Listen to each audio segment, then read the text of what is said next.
congratulations, first of all, on the 16th book in the series. Did you ever think, while writing the series, that you'll have that the series would have such a huge following and you'll have a 16th book in it? Yeah, I never thought I'd even get published. So when I was working on Diary of a Wimpy Kid, I spent about 8 years working on it, and I thought for sure that when I tried to get it published that nobody would like it, because I had already spent 3 years trying to become a newspaper cartoonist. So everything past that first moment has been really like a miracle to me, and I really can't believe we're at book 16, and I just signed up a contract for 3 more books, so I know we'll get to at least book 19, which is so cool. Talking about the series, I wanted to ask you about the challenges of writing a series. Compared to a standalone. I mean, you have to get this story going ahead. So what are the challenges of writing and coming back to the same characters and still exploring this story a little further in every book? What are the challenges that you face as a writer? I think the challenge is that every time you cover a big subject like sports, then it's really hard to go back to that. So every time you write, the pond becomes smaller and smaller. And so I think that every creative endeavor, whether it's a book series or a comic strip or a television show, they have a creative lifespan, right? Where you can only hold your audience for so long. I think what's great about cartoons and comics is that the lifespan tends to be longer, right? So right now I'm 14 years into this, and the books are still doing well. That's exciting. And now we have a Disney Plus film coming out, so that's going to introduce Greg Heffley to a whole generation of readers. So it's really uncertain what's going to happen next. But I'd like to keep going, and I'd like to see how long I can go with this. I think something that I've learned, especially through COVID, is that kids really rely on a new book about Greg to come out every year. And so that's something that even if they've outgrown the series, they know that the series will go on, and there's something good about something that's dependable. So I was reading about you, and you're the third child out of 4 siblings, and you have 2 children as well. So when you write your book, how much of reality is, or yourself is being reflected in the stories? Yeah, surprisingly little in some ways. In those early books, I think that the DNA of my childhood was stamped on those first few books, like everything about the way that the Heffleys live on a hill, the mom, the dad, the older brother who's in the basement. Those things are all from my real life. But these days, I'm really I'm creating a lot of things out of thin air. And so especially the last few books have been really pretty wholly original.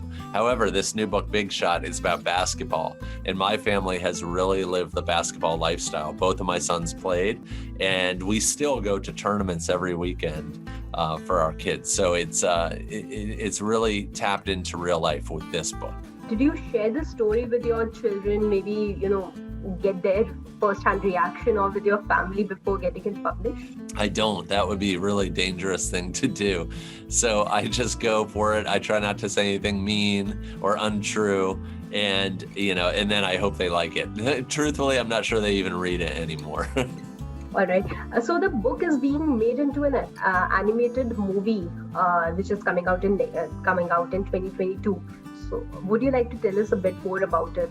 What exactly is your part as a writer to it? And do you feel as a writer it's doing justice as a film adaptation to your books? I'm the writer on this project, and I'm also a producer. So I really have a really complete involvement on everything that goes on in the movie, the actors we choose, the way that the lines are read, the way that the characters look, and the things that they say and do.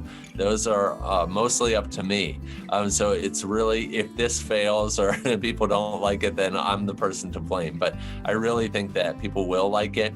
The first movie especially feels like the ultimate telling of the first story. And what these movies are giving me a chance to do is to tell the stories the right way. I've grown a lot as a writer. You know, I wrote my first Diary of a Wimpy Kid book when I was about 28, and now I'm 50. I've had lots of life experiences in between. I've learned a lot about movie making. I've learned a lot about the way that you need to tell a story to make people feel the right emotions. And so these things I wouldn't have been able to do years ago. So I'm really pleased to be in this position creatively. Do you express yourself best through cartoon characters, through your writing, or through illustrations? Yeah, I think that I'm a good joke writer. That's what my core competency is, and everything else I struggle at. My illustrations, my writing, my plotting. So I would not consider myself to be a great writer, but I would consider myself to be a good joke teller. What's really interesting is I have this other series, which is called Raleigh Jefferson's Awesome Friendly Kid. And it's a more simplified storytelling style. And I found that I just read one of the stories. I just did kind of a read aloud. And I really liked the story. And I think that one of the reasons that I liked it was because it's not elevated. It's really storytelling boiled down to its real basics. And that reminds me of why I like cartooning, is because you're trying to tell a story or make the biggest impact you can with as few lines as possible. So I think I might continue to keep stripping that down and trying to tell simpler and simpler stories that are impactful. Would you also be diverting and telling your stories through other characters apart from this one? Yeah, maybe one day Roger, that's Greg's older brother. I think that it would be fun to get a peek into his life. But I think I'm going to keep expanding the Raleigh Jefferson story series because he's told now spooky stories, a story of an adventure. But I think it would be really fun he's got his own creative impulses. So it's fun to kind of pursue those creative impulses. Talking about the series, the first time when you started writing it, did you think that, you'll be getting such a lot of traction and readers and followers across the world liking the Diary of a Wimpy Kid? Did you ever imagine that? And what was the first reaction to it? Yeah. What's funny is that when I first started releasing Diary of a Wimpy Kid, I did it online. And right away, I started getting emails from people in China and Pakistan and Greece and adults, people who were studying for their law degrees. And they just really liked reading these really simple cartoon stories. And so that was my first taste of any kind of recognition actually came from overseas. But when I thought of myself as an author, I thought of myself as an author inside of the US. I never really even thought about the UK where I'm sitting right now today. And I certainly never thought about places as far away as India. Now I've been to India, and I've gotten to create some really meaningful relationships over there. And it's really cool. It's like the book is kind of like a passport. In a way, to me, I think of these books as my ticket to getting to see the world. And I've developed so much as a person by having these relationships with people outside of my country. In fact, one of my good friends is a woman named Priya who lives in India. She wrote to me years ago and told me about her son, whose name is Pranav, and he had a terminal illness. And I got to connect with Pranav on Christmas Day, and we FaceTimed for a long time, and I got to know the family that way. And Pranav passed away, but Priya, it's really important to Priya and her family to keep her son's memory alive. And I think we've kept her son's memory alive in part by continuing our relationship. And, this all came from the books. It started with the books. Now Pranav's name is at the beginning of the 9th book, which is called The Long Haul. And that's a really meaningful relationship to me. So I feel very grateful for those relationships around the world. That's actually one of the questions that I was about to ask you. What are one of those maybe funny or really relatable or one of those fan letters that you've got, which really touched your heart over the years? I got a letter from a kid in the U.S. recently whose mother passed away, and he said that she was bedridden for a long time, and that they for years, and they would read the books together, my books, and that's how they made their connection. And he's now, I think, in his late teens or early 20s, and he just wanted to say thank you for helping them to make that connection. And that's something that you don't really think about as a writer, as you're struggling to, write down funny jokes and things like that. You don't think that at the other end, there's a person who might be really impacted by your writing. So that's something that's very motivating to me. And it's something that will, in those times when I really doubt myself, I think those kinds of moments will really help keep me going. The pandemic has been really tough on a lot of children and adults as well across the world. So, do you think that writers and artists have got additional pressure on them, or maybe additional responsibility, to put it in a positive way, for the readers to tell stories and keep them entertained and keep them away from the negativity that's all around us at this point? Yeah, that's a good question. It's I think that kids have been so resilient during this pandemic, and they've sort of led the way for us as adults. Like we were so fearful about the way that our kids reacted to this, but our kids, they carry on. I know that there are a lot of kids who have had difficulties during the pandemic, and some kids have developed social anxieties and things like that, but a lot of kids are doing quite well. My own kids did just fine through the pandemic. They're lucky. We didn't have COVID touch our family, and we had enough space to move around, and that we didn't go crazy inside of the house. But I do think that in so many ways, I think that this generation of kids is going to lead the world and hopefully overcome some of my generation's failings. So I feel less about it being our responsibility to protect our kids, and more our responsibility to instill optimism in our kids so that they can be the leaders of tomorrow. Coming back to your book and the 16th book in the series, which is the latest one, Big Shot, tell us more about it. What is the story about, and what are your expectations out of it? Sure. Big Shot is a sports book. So I've written lots of different types of books, and this one's about sports. And it's really about the degradations and humiliations of youth sports, because a lot of kids aren't the stars, and they have to go through this rite of passage, which is, that they have to put themselves in this kind of awkward situation that they don't excel at. And so I really wanted to help kids to have a laugh at the ridiculousness of youth sports. And so it's meant to be funny. It's about the ultimate underdog team, a team of underachievers. And I think I put a twist on it that makes it different from most sports books. As a children's author, do you think every book should have a particular moral to it?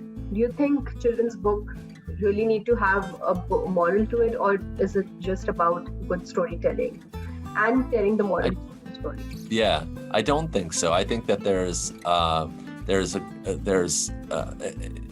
space for that. I think that it's important to have books with a moral message. Allegory is, are a good example of that. But I think that a lot of adults approach writing for kids in that way, where they start by saying, I'm writing this book because I'm going to teach kids this certain thing.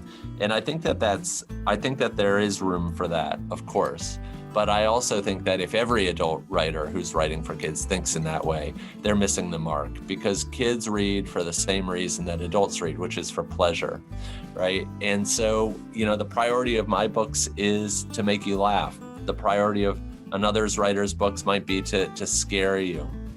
And the priority of another writer's books might be to educate you or teach you a moral lesson.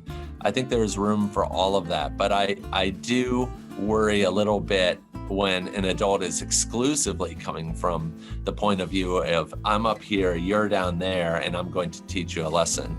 My books are meant to make you laugh, and the lesson that I want kids to take is that reading can make you laugh, that books are a good thing, that and maybe I'll turn some kids into lifelong readers.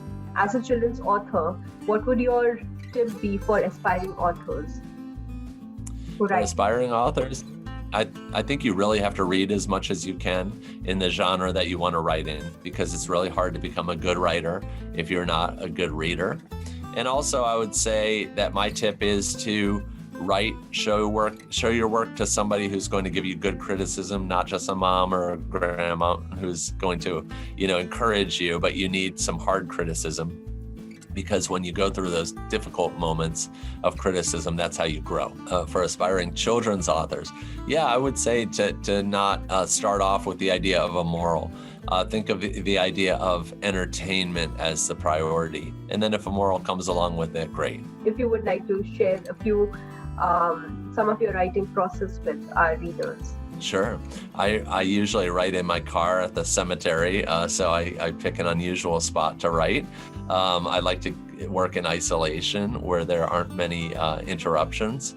And I use a process called systematic inventive thinking, which helps you to kind of be creative in a really systematic way, which is really helpful for me. So instead of just waiting around for lightning to strike, I'm using this process that really helps me to generate good content. Because my kids were home during the remote schooling, I couldn't really work at home.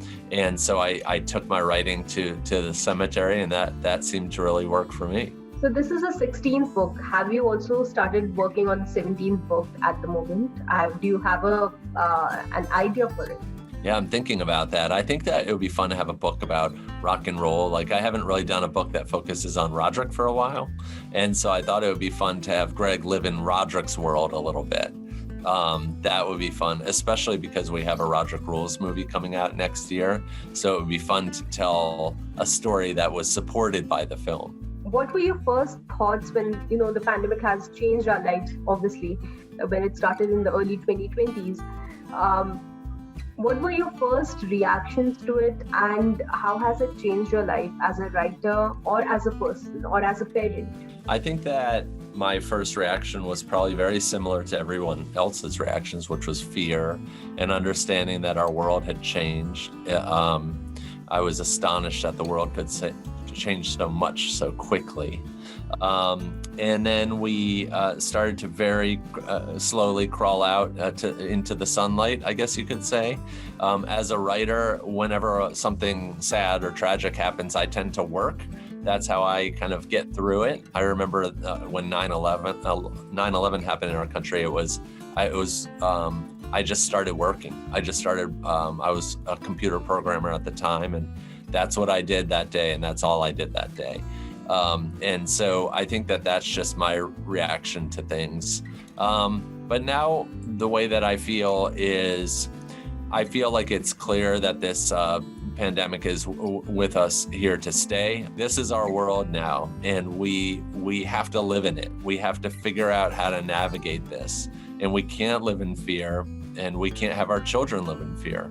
So one of the things that I did this past year was I took my son to travel overseas, and that was very healing for us. We both wore a mask the whole time, indoors and outdoors, and that was inconvenient, but minorly inconvenient.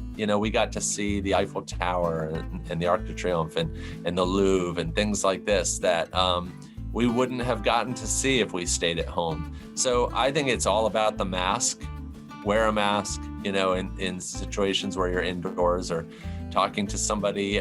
Take it off when you're eating, when you're outdoors, and then we're okay. If everybody could, get vaccinated if they're willing, and I think people should be willing, then that can help a lot and cut down on sickness and death. But I think the mask is really the key.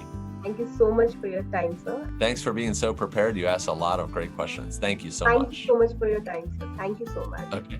Are you a Wimpy Kid super fan? We're looking for the 3 biggest Diary of a Wimpy Kid fans in India. Tell us what the Wimpy Kid series has meant to you, and you could win the title. Plus some great prizes. Follow Penguin India to find out how to enter.